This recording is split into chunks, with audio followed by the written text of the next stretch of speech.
All right, and I think we're on the record now. So good afternoon, everyone, and welcome to week number 12 of the semester. Only how many weeks? 2 more weeks to go, or three, before we go into the Christmas break. Tama nga ba? Ilan na lang? Napibilang din ako. Kasi kailangan kong planuhin para sa dalawa pa nating natitirang problem sets. So we'll have one, two. So we'll get about this week, and then 2 full weeks after, and then 2 weeks after that. So roughly about 3 weeks left before the semester ends. So probably we'll have the third problem set on the 13th, December 13, until the 15th. And then the last problem set would be probably on the 20th until the 21st. Pero I can be a little bit flexible about that. Pwede kong extend yung deadline ng last problem set probably until December 24, right before midnight, if that's fine with you. But I'll see to it that it is doable for 2 days, December 20 and 21, para wala kayong iisipin before you enter the Christmas break. Okay, so reminder, deadline mamaya, be right before midnight ng problem set number 2. So hopefully guys, you already worked on it. And then ano pa ba? Oh, I will be on official leave on Friday, so I cannot meet you live. So what you can do is to either join the Math 101 session tomorrow. Our time slot is ano nga ba yung oras na 9 to 10 tomorrow for the second part of the lecture this week. If you cannot join us tomorrow at 9, pues pwede rin namang panoorin nyo na lang yung recording. I'll post the link dun sa ating Canvas page. Or you can also go to MS Teams and look for the recording of meeting 21 for section T.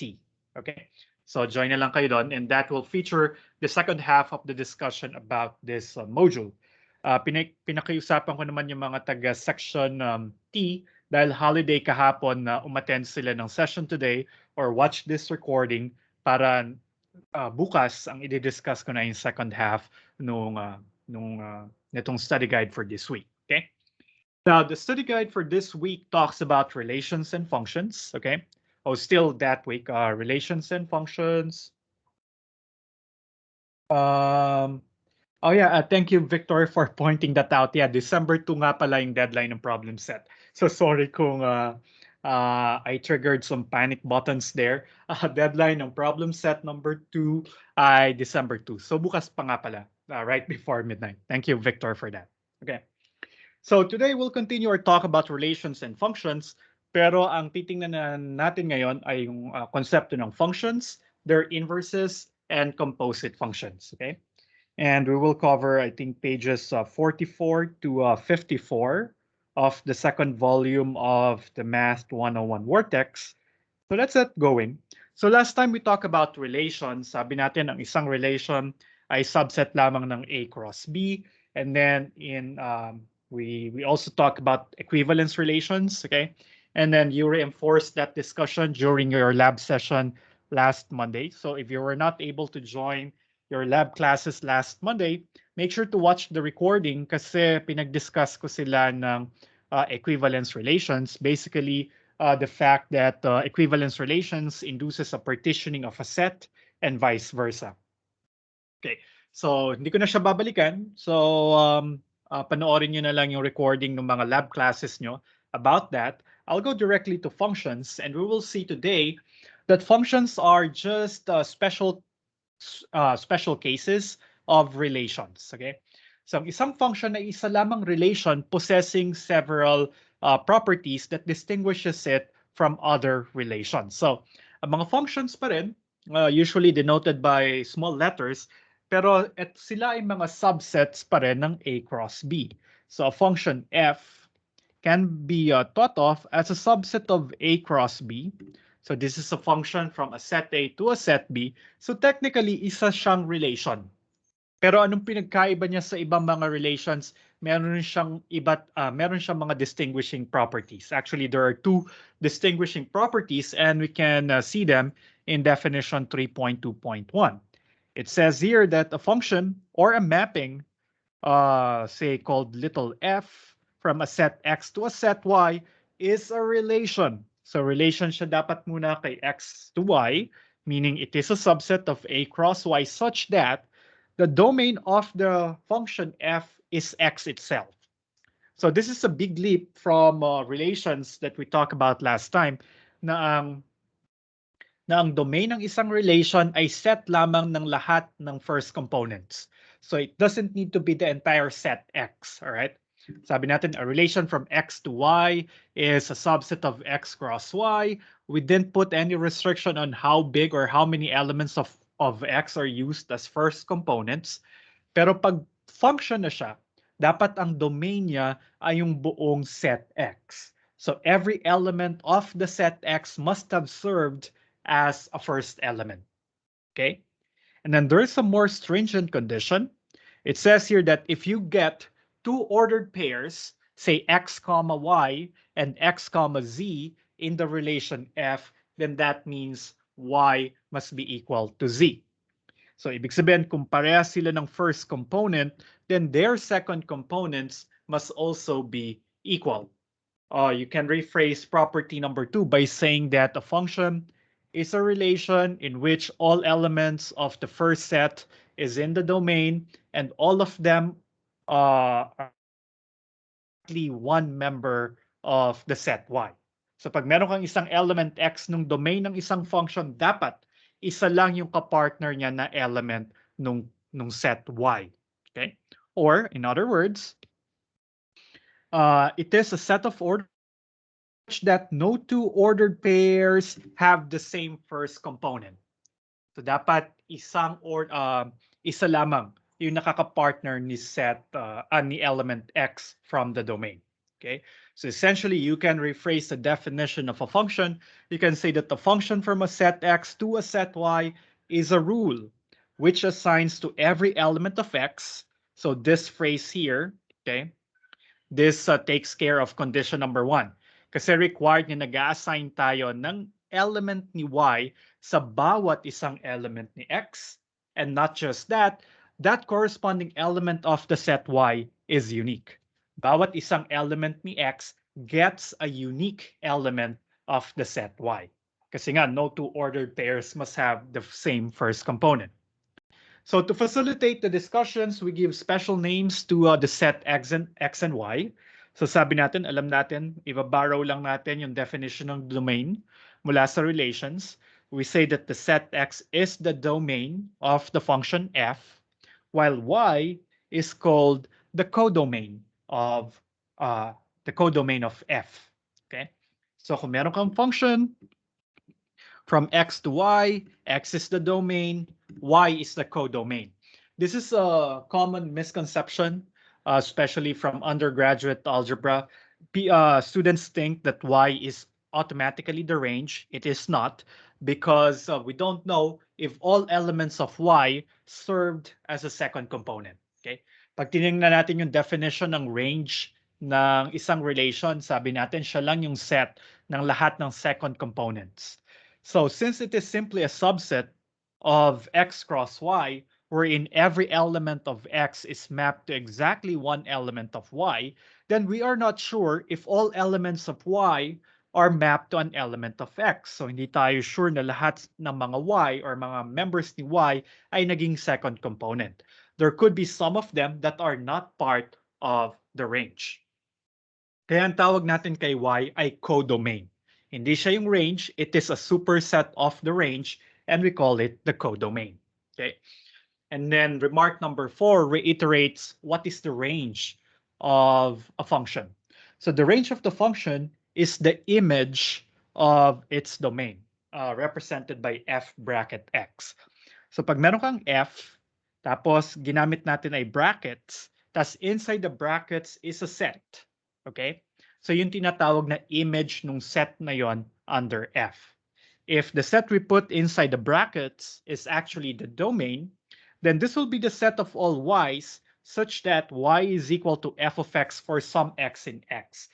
So kinolekta lang natin lahat ng mga nag-serve as second component. So ordinarily, we would have called this the image of the set x. Pero dahil nag-coincide na siya dun sa definition ng range ng isang relation, tawagin na rin natin siyang range. So an alternative definition notation for the range of a function is f bracket x, where x is the domain. Okay, since we are uh, in the setting of talking about images, pwede rin namang si pwede naman tayo maglagay kay brackets o dun sa brackets ng isang subset ng domain. So suppose A is a subset of the domain, then we call f bracket A to be the image of the set A under the function f. And this is defined to be the set of all y's in the codomain such that f of A equals y for some A in capital A. So ibig sabihin yung f bracket set A, kukunin lang natin lahat ng second components na ang first component ay elements ni A. Sino yung mga elements ng range o ng codomain na nakapartner sa mga elements ni capital A. So yun tinatawag natin na image ng mga elements ni capital A. And this is another set. Okay? Now, here are some symbols for denoting sets. So we can say, we can use this to mean that f is a function with domain x and with codomain y. So it is read as f is a function from x to y. We can also write it this way, or nasa ilalim niya. Ibig sabihin naman nito, x is assigned to f of x. Or if you write it as x assigned to y, ibig sabihin, ang function value ni x under the mapping f ay equal kay y. So take note lang yung arrow dito dapat meron siyang vertical, ang tawag dito, vertical endpoint. So iba siya dun sa symbol na arrow lang na ganito. Dapat meron siyang base na vertical. Okay? So this is the symbol for assignment. X is assigned to y. Okay? All right. Some other terminologies. If y is equal to f of x, then that means that x comma y is in the function f. Remember, yung function ay isang set, right? Set of ordered pairs, such that no two ordered pairs have the same first component. Okay? So, pag meron kang y equals f of x, ibig sabihin yun, yung x comma y ay na kay little f. Ang tawag natin kay f of x ay yung value ni f at x, or this is the image of x under the function f. Right? Now, other symbols, though they are rarely used for the image of y under the image of x under y, ay xf. I rarely see this notation, or f without the parentheses. Sa functional analysis, madalas yan nakikita. X to the power f, hindi ko na siya nakita ever. Ngayon ko lang siya nakita. And then f of x, this is the usual one. Okay. And then if x comma y is in f, then we say x is the pre-image of y under f. So si x, siya yung pre-image ni y. Si y naman, siya yung image ni x under f. Okay? And then lastly, a function from x to x is simply referred to as a function in x. So para madali, kung yung domain at codomain ay pareho, so tatawagin na lang natin siyang function in that set. Okay? So a lot of definitions or terminologies there. So hopefully medyo familiar na kayo sa kanila. So let's look at some examples here, some tangible examples. So here we have a set A to be the set containing the letters A, B, C, and D. Set B is the set containing 3, 4, and 5. And then we define the relation F on A to B. So we are simply taking a subset of A cross B to be this little f. Okay? Obviously, little f is a relation kasi subset siya ni A cross B. The question is it a function from A to B?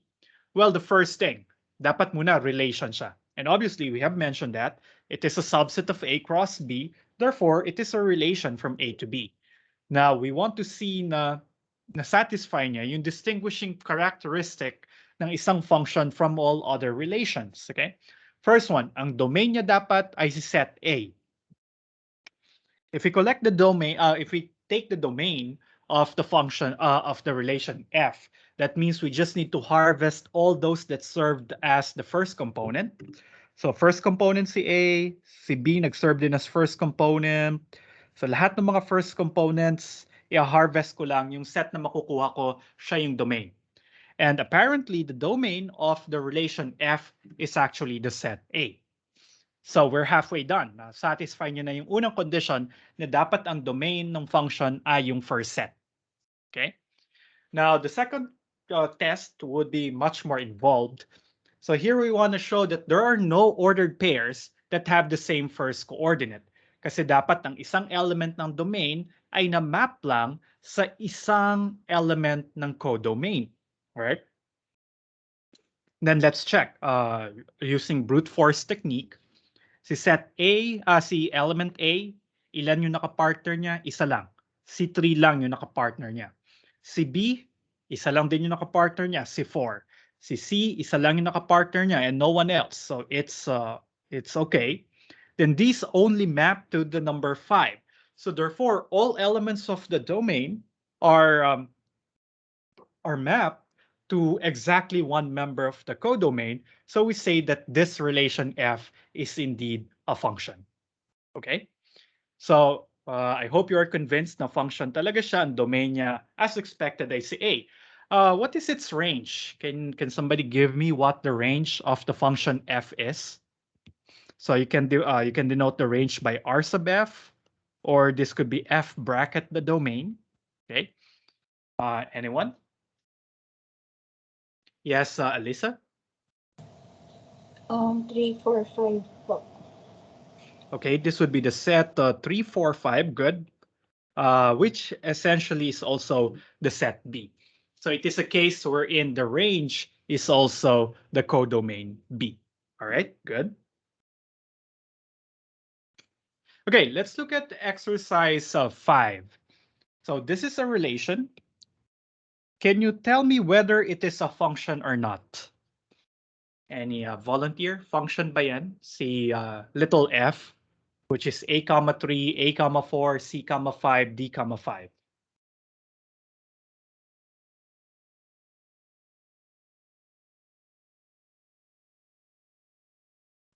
Any volunteer? Function ba yan or hindi? Yes, Prince. Type in the chat. And then please tell me what. Okay. So habang nagta-type si Prince, anybody else who would like to share their thoughts? Function ba yung si little f or hindi? Parang dati una-unahan kayo sa pagsagot. Ngayon, paisa-isa na lang tapos medyo matagal pa yung interval.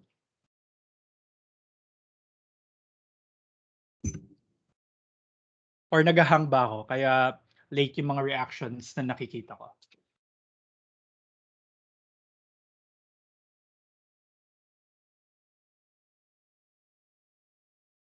Hello guys, am I still live? Parang masyadong matagal yung lag. If you are Yes, reacting po, okay, so live pa naman kayo. Thank you, Alyssa. Ano lang, uncharacteristic lang yung pagiging masyadong quiet and parang demure nyo ngayon. Okay. So I still okay. Okay, I see now Princess answer. Hindi daw po since na-map po yung A ng 2 beses. Yeah, that's correct, Prince. Victor, that's also correct. Hindi siya function kasi may isang element si domain na na-map sa 2 magkaibang elements ng codomain. So, tingnan niyo yung unang 2 elements ni F. A comma 3 and A comma 4. The second condition in definition 1 says that if you have 2 members of your relation or of your function that is mapped to the same first element, their second elements must be equal to each other. Kasi nga sa function, bawal na magkaparehas yung first component. Kasi dapat lahat ng first component, unique yung nakakapartner niya na second component. And yet here, we have A comma 3 and A comma 4. They do share the same first component. Okay? According to the second part of definition 1. Kapag ka parehong X yung first component niya, dapat si y at saka si z ay equal.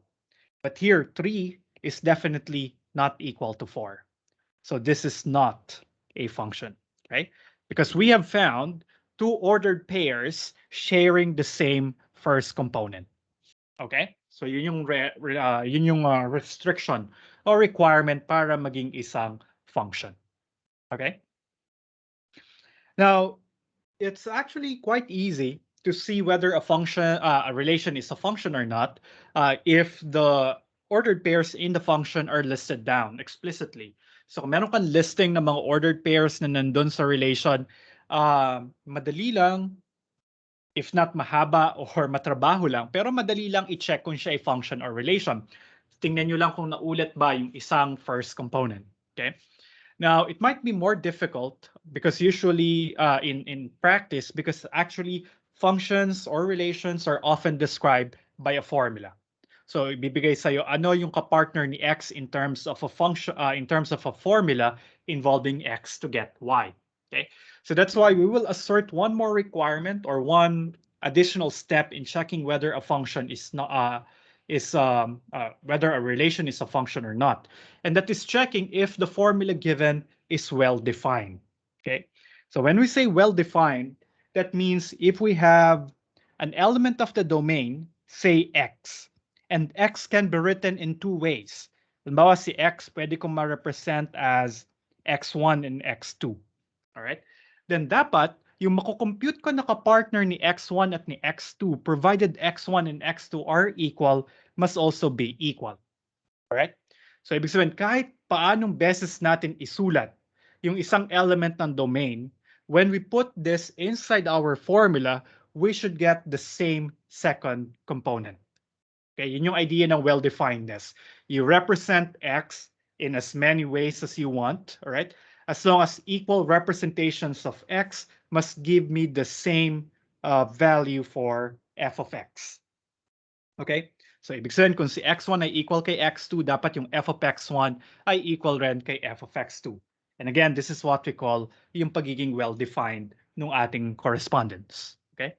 Now, Victor has an interesting question in the chat. Codomains are okay for repetition, right, sir? Yes. Yung mga elements ni codomain, pwede silang maulit. Katulad dito, I didn't have any problem with 5 serving twice as a second component or serving as a second component to two different elements of the domain. Posible yon. Ang bawal lamang ay maulit yung first component. Bawal yung first component ma-assign sa magkaibang values ng codomain. All right? So repetition in the codomains is allowed, but repetition in the domain is not allowed. Okay? Now, I hope that's clear. Thank you, Victor, for the nice question. Now, let's look at illustration 7 to show what we mean exactly by well-definedness. Okay? So meron tayo ditong formula G for a rational number, and we want to check if this is well defined. Okay? So meron daw akong relation na from x to z, from the set of integers to the set of rational numbers.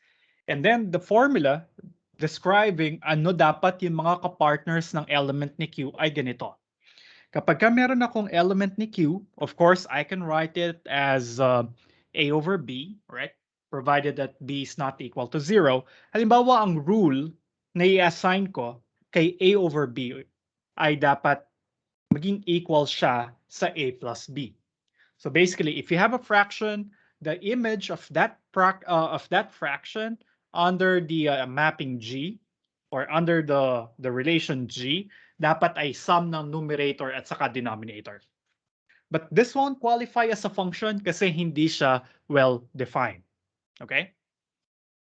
Kasi halimbawa, si 1/2. Si 1/2, pwede ko siyang isulat as 2/4, right? Or 2/4. Lowest terms lang, right?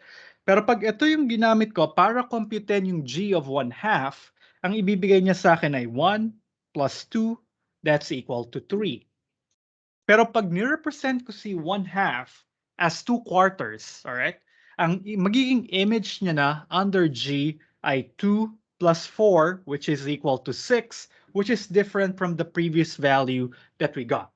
Okay, you can say here that G is not well defined because two different representations for the same thing gave us different values.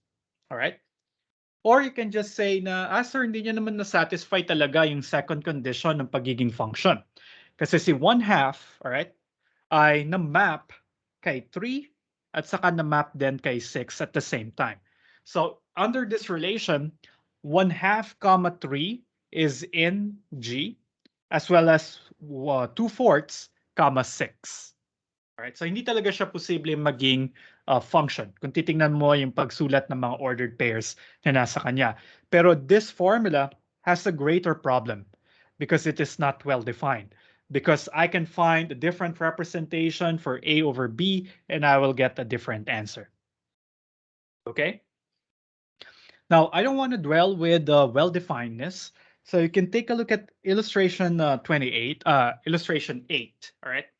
So dito, meron kang isa uling correspondence. Okay, si H. Siya ay A plus 3B over 2B. And in this particular case, pinakita na si H ay well-defined. Okay? So ang gusto niya lang sabihin, kung meron akong representation para kay fraction A over B, na C over D, alright, mapapakita ko na yung H of A over B ay kaparehas lamang ni H over C of D. So this means any representation for the fraction A over B will give me the same image under the mapping H. Okay, so you can say that this is well defined and this will define actually a function. All right. So I hope it's okay if I skip illustration 8. Medyo algebraic lang naman yung proof niya. So I leave that to you guys. So let me know next meeting if you have some questions about it. Okay. So some examples of functions written in formula form. So you have your linear functions, ax equals b, ax plus b, where a and b are constants, x would be your variable. Okay. Ax squared plus bx plus c, right? It is also a function in R. Kasi you put a real number into inside this formula, we get another real value back, right? Exponential functions, ibig sabihin higher degree than 2. Trigonometric functions are also functions, kahit sine or cosine pa yan, kahit bawat isang x value, isa lang yung namamap sa kanya na y value. Okay? So which I guess should remind you of one test that you applied during high school or during your pre-calculus, kung paano na-check ang isang function, ang isang relation kung function nga ba siya or hindi by looking at its graph. Do you guys remember that? Sige, bonus points. Tatanan nyo kung ano yung pang test. Yes, Alyssa? Vertical line test po, if I'm not mistaken. Okay, that's correct, Alyssa. Elgin, yeah, that's correct. A vertical line test. Nag-work yung vertical line test kasi pag meron kang graph, okay, halimbawa graph ng circle. Okay. Ang relation ng circle, say unit circle ay x squared plus y squared equals 1. By looking at the graph alone, we know that this relation, so set of all x's, set of all ordered pairs x comma y, such that x squared plus y squared equals 1 is a relation, but it is not a function because graphically it will fail the vertical line test. Pag nag-drawing ako ng isang vertical line, it will intersect the graph in 2 points. Okay, dapat sa vertical line test at most once lang dapat magta-touch yung isang vertical line dun sa graph. Now, if you will translate this into the definition of the function, bakit nag-work yung vertical line test? Nag-work siya kasi itong intersections ng vertical line with the graph will give us 2 points. The first point says x comma y1, and the second point is x comma y2. Two different values of y1 and y2 being mapped to the same member x of the domain. So nakakita tayo ng isang ordered pair na magkaiba yung second components pero magkaparehas yung x components. Right, so that's a nice quick check if you have a function or not. Okay. Now, moving on. One example of a relation of a function is the identity function. So we have seen this before. This is just a set of all ordered pairs from A to A, such that x comma x is in F for all x in the domain A. So yung identity relation pala, isa siyang example ng isang function. Okay? Now, na-define ko na to kanina. Ano yung image ng isang subset ng domain? So that's fine. So our first technical result for the night is this one, Theorem 11. In Theorem 11, we are assuming we have a function from x to y. By the way, if you see something written this way, it means that f is already assumed to be a function with domain x and codomain y. So pag ganito yung pagkakasulat, hindi nyo na kailangang i-prove na si f ay isang function. So assumed na kagad na si f ay isang function na ang domain ay x at ang codomain ay y. Now we will get two subsets of the set of the domain, all right? Then the following results holds. Yung image ng union ay equal sa union ng images, all right? So the image of A union B is the union of the image of A and the image of B. Meanwhile, the image of the intersection is a subset of the intersection of the images. Okay? So ito yung gusto nating i-prove ngayon. Right? But keep in mind, these are nothing more but sets with an additional condition. So gagamitin natin yung mga natutunan natin from last time, how to prove things from sets.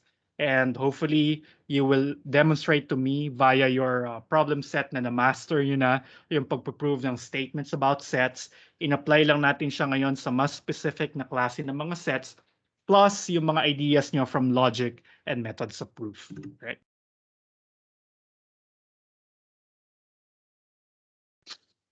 Okay, so let's see the proof. So let's try to prove the first case, all right? We want to show that the image of the union is equal to the union of the images. Do you guys remember how to prove equality of two sets? Can somebody remind me of that? Paano tayo nagpo-prove ng equality ng dalawang sets? Yes, Elgin? In order to prove the equality of sets, we must first show that for one set must be the subset of the other, and the other set must also be the subset of the another via ZF, or in other words, just the ZF2. Sorry, Elgin. Medyo mahina yata yung internet ko, so it says sound bad quality. Type ko na lang po, So sir. perhaps you can try once more or type it in the comments na lang. I don't know if it's the connection on my end or your end. Medyo malabo. Hindi pala medyo. Wala talaga akong naintindihan. Mga ano lang, snippet. Mga parang little sounds lang yung narinig ko. Okay, so yeah, ZF2 or axiom of extensionality. So either you show that one element is in the other and vice versa, or you show that one is a subset of the other. So yun yung general idea natin, okay? So yeah, you can do either. Let me see. So I'll start with one side, okay, and show the other. So here now, I will assume sa part one, I will assume X is an element of the set on the left, all right? Gusto kong ipakita si X ay nandun din sa set na to, all right? So what does it mean for X to be an element of the image of the union? So para si X, malagay sa F bracket A union B, that means there should exist a Y in the codomain such that, baligtad pala, dapat Y. So there should exist a Y, hold on, yeah. Assume Y ay element ng F bracket A union B kasi nga pala yung F bracket A union B ay mga images. Isa siyang set ng mga images. Images nino ng mga elements ng A union B. So I will assume Y is an element of F bracket A union B. So that means Y is an image of an element of A union B. So that means there exists an X in the union such that f of x is equal to y. Alright? So yan yung ibig sabihin kung paano ka magiging member nung F bracket A union B. Si Y ay magiging member ng ng F bracket A union B kapag ka merong element si A union B ng kapartner niya or yung image niya under F ay equal kay Y. Okay? So from here we see that X is an element of A union B. So that means X must be an element of A or X is an element of B. Yun yung nakuha natin from that statement. Okay? Now, why do I want to look at this? I want to look at this kasi ito yung gusto kong ipakita. Nandun siya dun sa F bracket A or na kay F bracket B. So maybe we can break it down into two cases. Kasi or siya, no? Hindi ko alam sa kanila kung sino yung totoo. Ang alam lang natin sa or, at least isa sa kanila ay totoo. So kailangan ko siyang hatiin sa dalawang cases. Case 1, if X is an element of A. If X is an element of A, then that means Y is an element of F bracket A. Kasi nga si F of X ay equal kay Y. Kung si X ay nanggaling kay A, so si Y na image niya under F dapat ay nasa F bracket A. Right? Case 2, if X is an element of B, what will happen? Kung si X ay B, ay element ni B, pero si F of X ay equal kay Y, so ibig sabihin si Y ay isang image ng isang element ni B. So that means Y must belong to F bracket B. Kasi si Y ay function value ng isang element ni B, namely si X. Alright? So we have two things here. We have if X element of A implies Y element of F bracket A. If X is an element of B, then Y is an element of F bracket B. And we know this from assumption. Okay? So therefore, by anong tawag sa rule na to kung natatandaan niyo pa? I think this is the constructive dilemma. Alright? Kung meron kang naka-or, silang dalawa ay antecedents. So ibig sabihin mag-follow yung disjunction ng mga conclusions. So by by constructive syllogism, so this says that Y is an element of F bracket A or Y is an element of F bracket B. Okay? So that means Y must be in F bracket A union F bracket B. Kasi ito ay definition ng union. Pag may or ka dyan, element siya ng union. Okay? So therefore, if you have a Y belonging to the image of the union, that same element will be in the union of the images. So therefore, we can say that F bracket A union B is a subset of A bracket A union F bracket B. All right? So yun yung unang implication. Now for the second part, gusto ko namang ipakita yung pakabila. So here I want to show that if Y is an element of A bracket A union F bracket B, I want to show that that Y is an element of F bracket A union B. So now I will let Y be an element of F bracket, of F bracket A union F bracket B. And I want to show that Y is a member of this guy. All right. Now, if Y is an element of the union, then that means Y is an element of F bracket A or Y is an element of F bracket B. Definition ng union. Okay?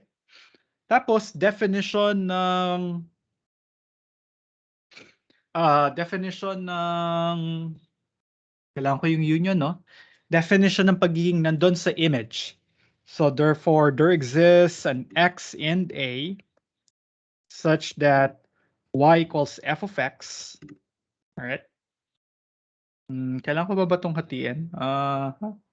Let me see the proof. Mandaya ako dito ng konti. Alright.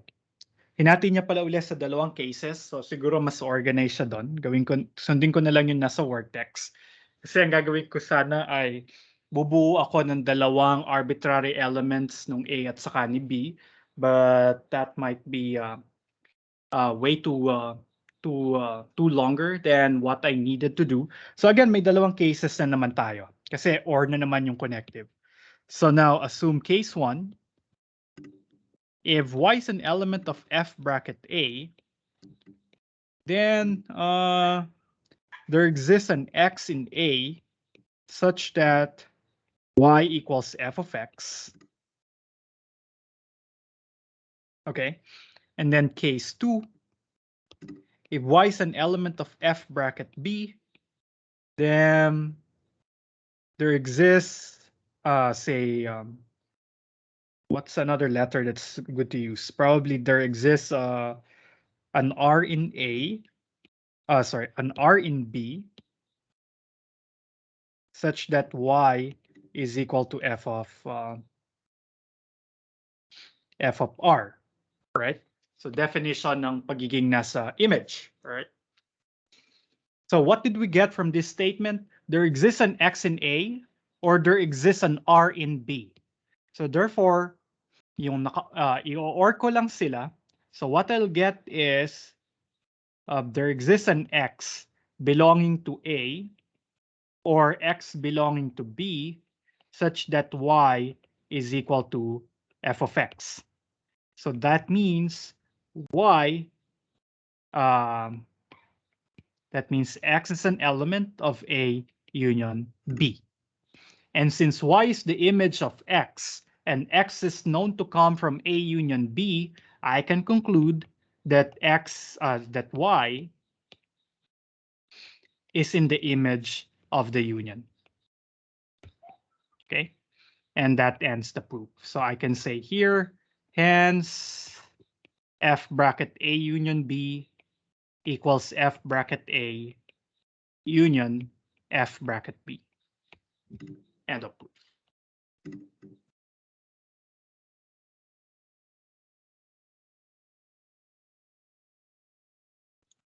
Okay, is that clear, guys? Or do you have any questions?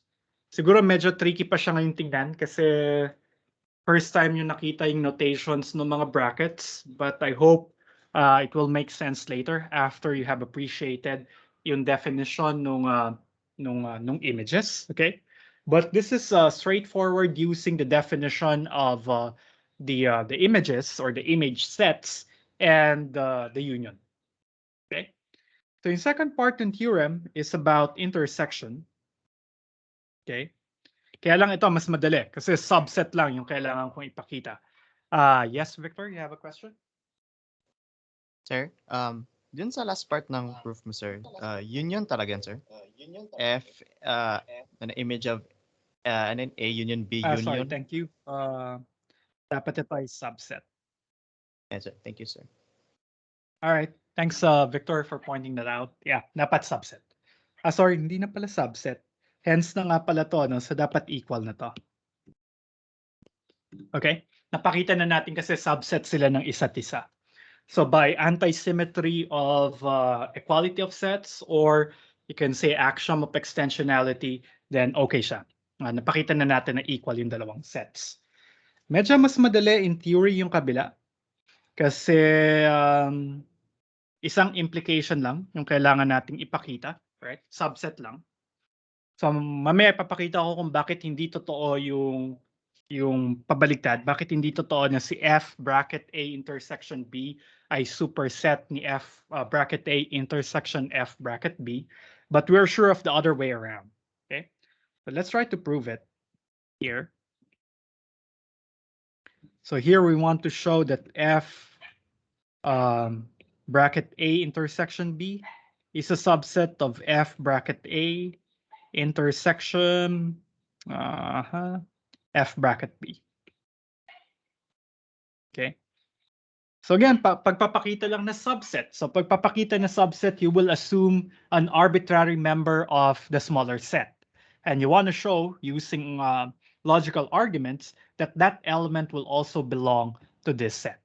Okay? So now let's consider an element y belonging to F bracket A intersection B. Then we will apply the definition of F bracket, or the definition of the image set. Okay? So this means if y is in F bracket A intersection B, that means y is an image of an element of A intersection B.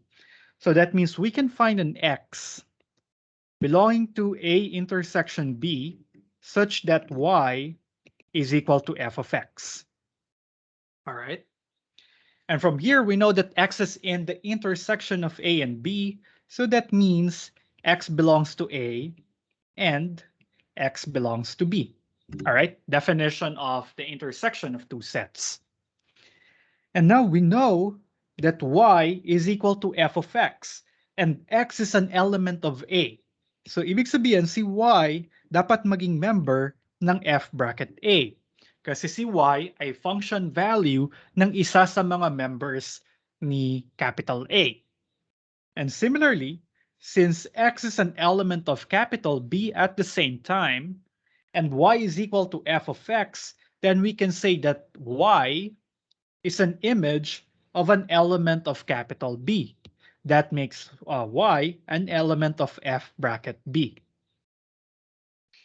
And by definition of intersection, meron kang dalawang elements na member ng parehas na set connected by an end. So we can say that y is an element of the intersection of the two sets. Okay?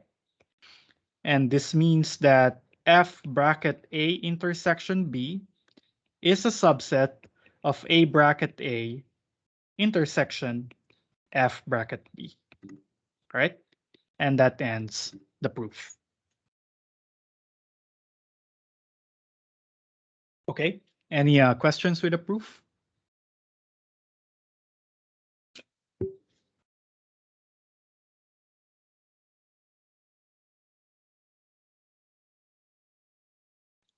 All right. So if there are no questions, are you wondering why hindi totoo yung pakabila? Bakit yung F bracket A intersection F bracket B ay hindi element ng F bracket A intersection B? Okay? One way to disprove that is to show a counterexample. Mag-consider ako ng isang function, magbigay ako ng set A, magbigay ako ng set B, ipakita na merong element yung intersection ng images na wala sa image ng intersection. All right? So an easy example, and I will end here. So please indulge me for a couple of minutes here. So let's consider f of x equals x squared. All right. So we know that here x squared or f is a function in R. All right. Tapos halimbawa si set A, gawin ko na siya ay si set say 0, 1, and 2. Okay. Can anybody tell me what the image of A is? Ano yung F bracket A? Isa rin siyang set. Ano yung laman ng set na yan? Sige nga, volunteers. Especially those who haven't recited yet. Yes, Trisha? Set of 0, 1, and 4 po. Okay, great. Thank you, Trisha. Yeah, the set containing 0, 1, and 4. Now, let me consider the set B, which is 0, -1, -2. All right. So what is F bracket B?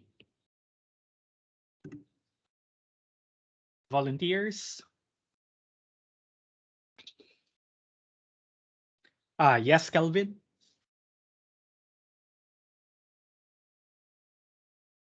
There's 0, 1, and 4 din po.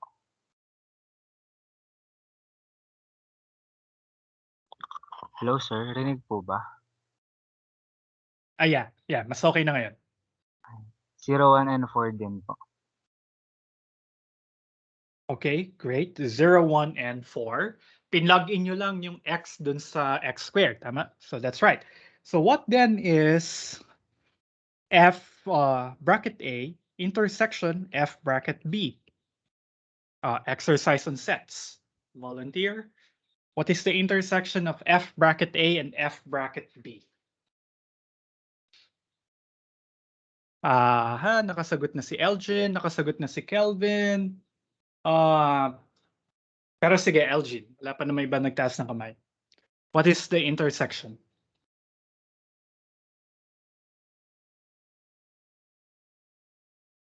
Okay, yeah, go ahead, Kelvin. While Kelvin is typing that, let's compute A intersection B. What is A intersection B? Habang inantay natin yung type ni Kelvin, ni Elgin. 0, 1, 4, that's right.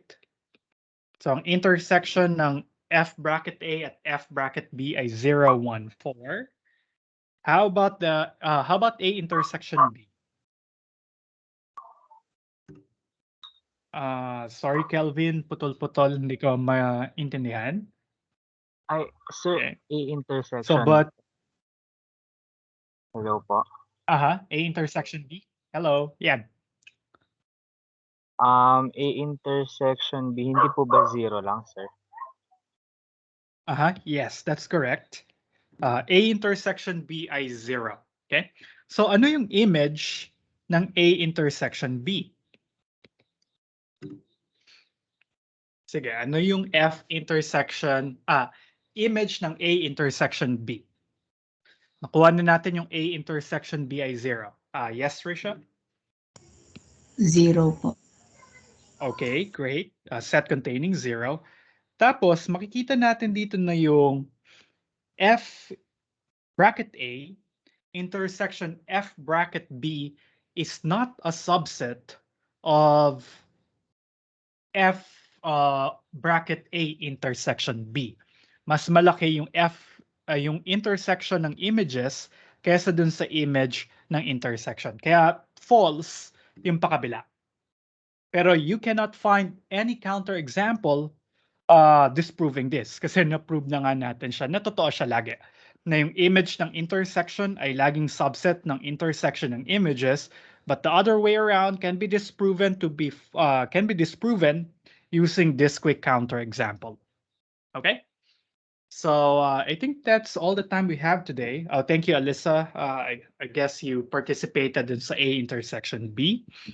So let me just check.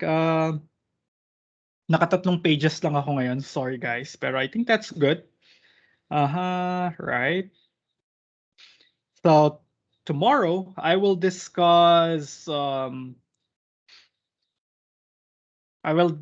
what is it to be onto and to be one-to-one in a function. All right. So mag-start ako tomorrow sa definition 14. So again guys, I will be on leave on Friday. Actually, naka-leave ako hanggang Wednesday morning. Pero babalik na ako ng Wednesday afternoon, so in time to meet you guys. So for the class on Friday, hindi kayo makakalibre, panoorin niyo yung recording nung discussion tomorrow because I'll start talking about definition 14. I'll try to finish everything, pero pag hindi ko natapos yung buong study guide, I'll pass on what remains to your laboratory instructors on Monday. All right? So I hope that's good. So, okay, so we're over time. So you guys can leave the meeting. Pero may mga questions ba kayo about the problem set? Which is due bukas pa. Sorry, akala ko December 2 na ngayon. Bilis ng panahon kasi. So do you have any questions or clarifications with that?